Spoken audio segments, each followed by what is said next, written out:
안양이죠. 안양 평촌에 할인 분양하는 아파트가 있거든요. 네. 그 대단지 아파트인데 제가 가보니까 10% 할인 분양해줬거든요. 네.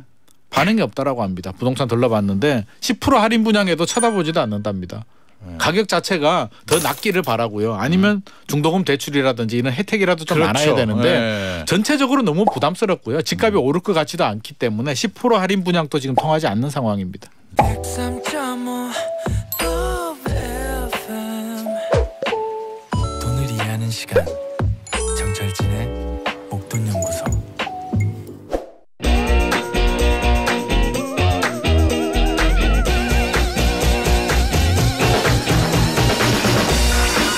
부동산 투자와 내 집 마련에 대한 고민은 늘 있죠.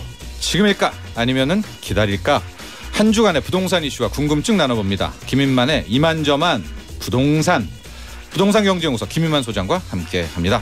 안녕하십니까? 안녕하세요. 네, 박수범님. 업무하면서 매일매일 경제 이야기 들을 수 있어서 좋습니다. 이번 4월에 결혼하는데요. 와, 축하드립니다.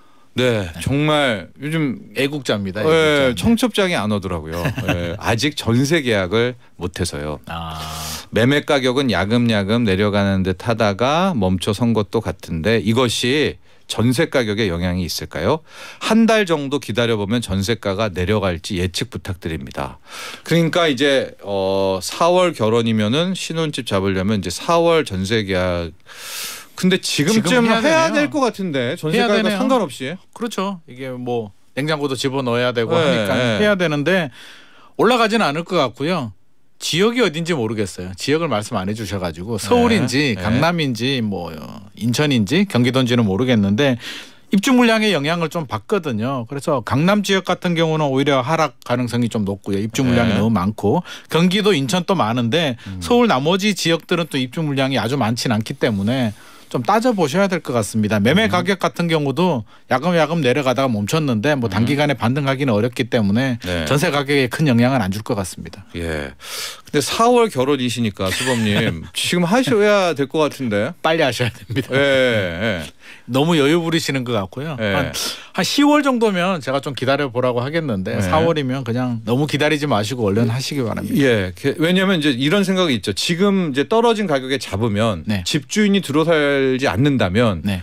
그 계약갱신 청구권을 쓸 수 있잖아요. 맞습니다. 2 플러스 4년을 되죠. 거의 이 가격에 이제 올려봤자 5%니까. 그러니까 굉장히 좋은 거죠. 예. 그러니까 지금 이 기회를 4년 제가 볼 때는 노려야 될 것 같고요. 예. 놓치면 안 될 것 같습니다. 네. 그래서 좀 잘 알아보시고 예. 얼른 계약하시기 바랍니다. 예, 제 생각에 수범님은 축복이신 것 같아요. 축복 받으신 것 같아요. 이게 작년 4월이라고 생각해 보십시오. 그렇죠, 그렇죠. 예, 결혼이 맞습니다. 전셋집 못 구할 정도 아니었었습니까? 작년은 굉장히 힘들었고요. 네. 가격 자체도 지금보다 뭐 평균 한 몇 억은 높았으니까요. 맞아요. 네. 예. 복 받았습니다. 뭐 강남 얘기, 강남은 뭐 가실지 안 가실지 모르지만 30평형대 전세가 16억, 17억이 지금 10억, 10억 이하로 빠졌고요. 9억. 뭐 22억 하던 게 12억까지 빠졌으니까요. 예. 어딘지는 모르겠어요. 예. 지역을 모르는 그러니까 게. 지금 이것도 제가 예를 들은 겁니다. 강남은 뭐 한 8억에서 10억 정도 빠졌고요. 나머지 지역들도 뭐 2, 3억은 기본 빠졌으니까 어떻게든 혜택을 본 것 같습니다. 수도권도 한 4억이 빠졌더라고요. 그렇죠. 제가 그 매매 지역은, 가격 빠진 예. 것보다 더 빠졌다고 보면 되니까요. 아, 전세가요? 전세가 더 빠졌죠. 전세가 더 많이 빠졌어요. 우리 통계를 보더라도 그렇고 실제로 가봐도. 아, 그 폭이요? 물론 절대 금액 자체야 매매 네. 가격이 크니까 그러니까 다르겠지만 폭을 폭이죠. 본다면 네. 전세가 훨씬 더 많이 빠졌습니다. 수범님 축하드리고요. 축복 받으셨다. 올 4월 결혼. 작년 4월이 아니라 올 4월이었다. 전셋집 요 정도 선에서는 예, 마련하시는 게 어떨까? 왜냐면 이제 불확실성이라는 게 또 있고. 맞습니다. 있으니까요. 주간 시세 볼까요? 이번 주 저는 깜짝 놀랐습니다. 2월 6일 기준 한국 부동산은 주간 아파트 가격 동향인데요. 이게 무슨 일이지? 제가 이거 보고 한번 갸우뚱했거든요. 왜요? 6주 연속으로 우리가 회복을 했잖아요. 제가 네. 최근에 계속 0.06씩 0.05씩 올라간다라고 말씀을 드렸는데 그러니까 이거는 낙폭이 줄은 거죠. 낙폭이 줄었는데 줄은 거죠. 이번에는 네. 커졌어요. 지난주가 전국 매매 가격 동향이 마이너스 0.38%였거든요. 네. 그 2주 전이 마이너스 0.42%, 네. 0.42에서 0.38로 갔는데 이번 주가 0.49가 됐어요. 마이너스 0.49. 예. 다시 굉장히 낙폭이 커졌고요. 전세 가격도 마찬가지예요. 마이너스 0.71에서 마이너스 0.76. 우리 서울을 보더라도 마이너스 0.44에서 마이너스 0.58. 이게 일주일 만에 갑자기 이렇게 왜 이렇게 커졌을까? 왜 갑자기 부동산 시장 왜 이러죠? 뭐 특별한 없었잖아요. 특별한 거 없었죠. 네. 그래서 이상하다 네. 해서 제가 현장에 얼른 막 체크를 해봤는데요. 네. 급매물이 소화가 됐잖아. 1월 달에 이제 급매물이 소화가 되고 집주인들은 호가를 올리고 매수인들이 따라가지 않은 거죠. 따라가지 않고 줄다리기를 하다 보니까 더 이상 거래가 안 되는 거잖아요. 결국에는 그게 반영이 돼가지고 결국에는 매수인들이 따라가면 계속 올라가 주는데 여기서 멈춰버렸습니다. 그러니까 급매 소화되고 급매 없어지니까 호가를 올렸다가 집주인들은 호가 올리는데 매수인들은 노노노 우리 급매물 초급매물 1월 초 작년 말 가격 아니면 사지 않을래. 그렇겠죠. 라고 돌았으니까 통계에 그게 다시 반영이 그러니까 된 가격이 거죠. 또 내리는 전혀 거고. 거래가 안 되고 있고요. 제가 어제 뭐 고양시도 갔다 오고 여러 군데 좀 확인을 해봤는데 전체적으로 분위기가 너무 힘들다. 이거는 차라리 가격이 떨어져서 거래라도 되면 괜찮겠는데 1월 달에 반짝으로 그친 것 같고 2월 달 되면 당분간 또 이런 통계가 또 지속이 되다가 떨어지면 또 거래가 되고 이런 랠리가 좀 지속이 될 것 같습니다. 제가 오늘 오프닝에 이제 윤석열 대통령의 이야기를 담았습니다. 윤석열 대통령이 지금 이제 은행들을 겨냥하고 있어요. 은행들은 공공재 성격을 갖고 있고 네. 지금 성과급 잔치, 돈 잔치 이거 네. 국민들에게 위화감 조성하면 안 되고 은행들의 어떤 책임 이런 것을 강조하는데 정말 이게 제가 이야기한 대로 은행들이 이제 대출 금리를 내리는 이런 사안이 됐다. 그래서 주담대가 3%대로 온다. 3% 중반까지 떨어진다. 와, 중반까지요? 그럼 어떻게 돼요, 부동산은? 가능성은 있을 것 같고요. 저는 지금 분위기라면 지금 또 3.96? 뭐 이렇게 나오고 있잖아요. 인터넷은행에서. 인터넷은행에서는 나오고요. 일반 대출 같은 경우 4% 후반대 정도는 쉽게 찾아볼 수가 있는데 대통령께서 한마디 했으니까 안 할 수는 없잖아요. 해야 되고 한 0.5 정도는 저는 떨어지지 않을까. 그럼 신용 좋으신 분들은 이제 한 3.6에도 받아간다. 3.6 가능할 것 같습니다. 신용 좋은 분들은. 자, 그러면 이게 어디에 도움이 되느냐. 우리가 집을 살 때는 이제 구매 능력과 구매 욕구 두 가지를 봐야 되거든요. 구매 능력에는 도움이 되죠. 집을 사는데 우리 구매 능력이라는 게 내 자산이 많거나 자본이 많거나 소득이 많거나 아니면 대출을 받아야 되는데 사실 우리가 소득이 갑자기 늘어나기는 쉽지 않잖아요. 결국에는 대출의 힘을 빌려야 되는데 3%대 정도면 충분히 할 만하거든요. 충분히 할 만한데 여기서 중요한 건 이제 구매 욕구죠. 사고 싶은 마음이 있어야 대출이라도 받는 거지. 욕구는 언제 생기느냐? 집값이 오를 것 같은 기대감이 있을 때. 아니 취득세 내고 재산세 내고 종부세 내고 안 오르는 집을 안 사고 싶잖아요. 대출이자도 내야 되고. 여전히 3% 중반대도 몇 년 전하고 비교해 보면 여전히 높은 수준이기 때문에 구매 욕구가 생겨야 되는데 지금 여전히 불안하다는 거죠. 제가 앞서서도 급매물 소화되고 멈춰버렸다는 게 그 정도 가격 우리 시장에서는 지금 확인했는 게 최고점과 바닥은 확인했어요. 최고점은 2021년 하반기 정도 가격. 바닥 가격은 작년 말 올 초 정도. 올 초죠, 올 초. 고점 대비 30% 이상 떨어진 급매물. 요 기준선을 확인했기 때문에 요 기준선에서 따라서 움직이죠. 급매면 사겠다. 급매에서 올라갈수록 사고 싶은 마음이 없어지는 건데 지금 집주인들은 급매물이 소화됐기 때문에 호가를 올린 상태이기 때문에 대출 인하해 준다고 해서 지금 사고 싶은 마음이 없는 거죠. 가격이 더 떨어져야 되는데 집주인들 중에서도 또 문제는 급한 사람들은 다 팔았어요. 이제 버틸 수 있는 여력이 있는 사람들만 남았기 당분간은 이런 지루한 줄다리기가 이어질 수밖에 없습니다. 요것만 하고 또 신도시 가야 될 텐데 중도금 대출 있잖아요. 네네. 제가 지인들도 그러는데 중도금 대출 금리는 왜 이렇게 안 떨어져요? 아파트 중도 여기는 거의 6%를 무슨 통일한 것처럼. 중도금 대출 어려워서 그런가요? 그 시행사 시공사가? 아무래도 관계가 있잖아요. 시공사 시행사하고 은행하고 협약을 맺고 진행을 하기 때문에 일반 대출 금리하고는 다르죠. 대통령이 한마디 한다고 해서 이렇게 떨어지는 금리가 아니기 때문에 이미 확정이 됐죠. 그래서 사실 그게 좀 힘든데 중도금 대출 좀 내려줘야 되는데. 중도금 대출 6%는 그건 엄청난 건데. 진짜 아파트. 죽을 맛인데. 그리고 이게 최근에 미분양도 늘어나기 때문에 건설회사들도 이 부분에 대해서는 좀 신경을 써야 될 것 같은데요. 여전히 높습니다. 높아서 대출 받으신 분들은 지금 아우성을 지르고 있고요. 그렇죠. 또 만약에 이제 시중 대출금리 떨어지는데 아파트 분양 받으신 분들은 중도금 대출금리가 막 5.6, 6.1 이러면은 그러니까 지금 미분양이 늘어나는데 정부에서 네. 미분양 대책을 다른 걸 고민할 게 아니라 이런 걸 좀 개선을 해줘야 사실 6%대 중도금 대출이 나오는데 누가 분양을 받고 싶겠냐고요. 안 나오죠. 그 확실한 가격이 확실히 저렴한 물건 아니면 쳐다보지도 않습니다. 할인 분양해도 그 안양이죠. 안양 평촌에 할인 분양하는 아파트가 있거든요. 네. 그 대단지 아파트인데 제가 가보니까 10% 할인 분양해줬거든요. 네. 반응이 없다라고 합니다. 부동산 들러봤는데 10% 할인 분양해도 쳐다보지도 않는답니다. 가격 자체가 더 낮기를 바라고요. 아니면 중도금 대출이라든지 이런 혜택이라도 좀 그렇죠. 많아야 되는데 네. 전체적으로 너무 부담스럽고요. 집값이 오를 것 같지도 않기 때문에 10% 할인 분양도 지금 통하지 않는 상황입니다. 네. 이다솜님 수도권에 집을 매매하려고 하는데요. 올해 사는 게 나을지 전세로 좀 지내다가 나중에 살지 너무나 고민이 돼요.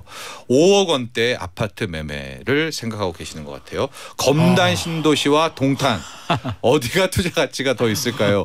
이건 이제 김인만 소장의 견해고요. 개인 견해. 네, 이다솜님이 이제 참조하시기를 바랍니다. 개인 견해일 뿐이고요. 네. 두 지역 모두 많이 떨어졌어요. 네. 많이 떨어졌고 최근에는 이제 급매물이 좀 거래되는 상황인데 저는 두 지역 어디가 좋다 뭐 이렇게 평가 드리고 싶지는 않고요. 이게 지금 어떤 상황인지 모르겠어요. 당장 사야 되는 상황인지 기다려도 되는 상황인지는 모르겠는데 대출을 많이 받아야 되고 당장 필요 없는 상황이라면 좀 더 지켜봐도 좋을 것 같고요.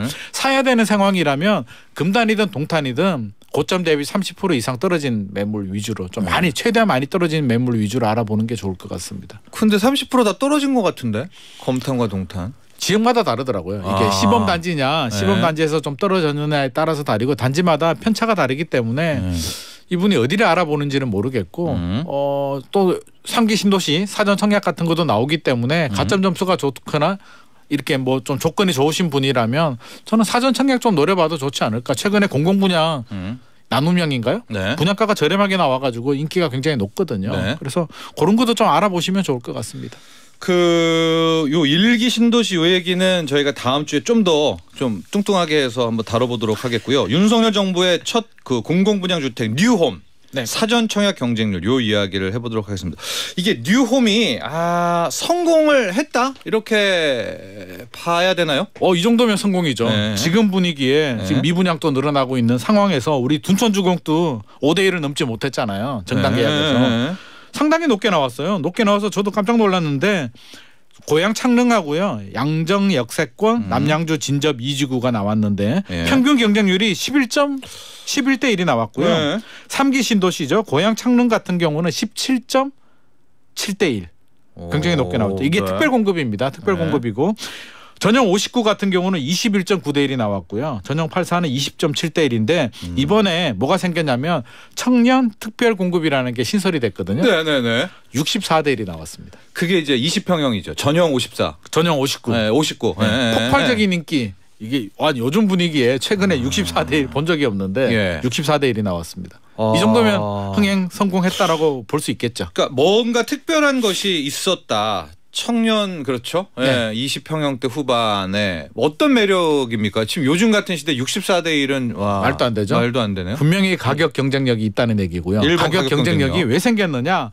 원래 공공분양이 좀 저렴하게도 나오는데요.